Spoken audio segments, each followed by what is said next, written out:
വടകര കാഫിർ സ്ക്രീൻഷോട്ട് വിവാദത്തിൽ ആരോപണ വിധേയനായ MSF കോഴിക്കോട് ജില്ലാ സെക്രട്ടറി മുഹമ്മദ് കാസിമിന്റെ ഫോൺ പോലീസ് കസ്റ്റഡിയിലെടുത്തു.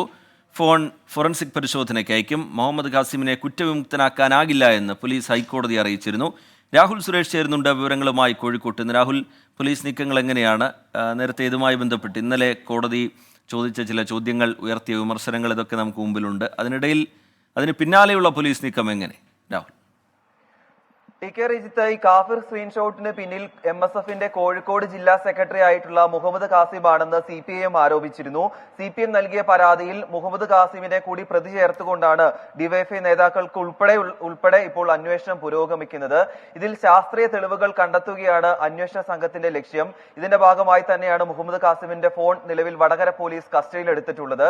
നേരത്തെ ഈ ഫോൺ ഹാജരാക്കണമെന്ന് ആവശ്യപ്പെട്ട് നോട്ടീസ് നൽകിയിരുന്നു. പിന്നാലെ ബുധനാഴ്ച ഫോൺ കസ്റ്റഡിയിലെടുക്കുകയായിരുന്നു.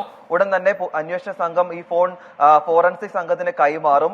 അത് തുടർന്ന് ലഭിക്കുന്ന പരിശോധനാ ഫലം കൂടി ഹൈക്കോടതിയിൽ സമർപ്പിക്കാനാണ് പോലീസിന്റെ നിലവിലെ തീരുമാനം. ഇന്നലെ കേസ് കോടതി പരിഗണിച്ചിരുന്നു. ഇനി സെപ്റ്റംബർ 6-നാണ് കേസ് പരിഗണിക്കുന്നത്.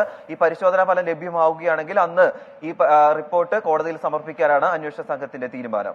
ശരി, രാഹുൽ സുരേഷ് വിവരങ്ങൾ നൽകുകയായിരുന്നു കോഴിക്കോട്ട് നിന്ന്.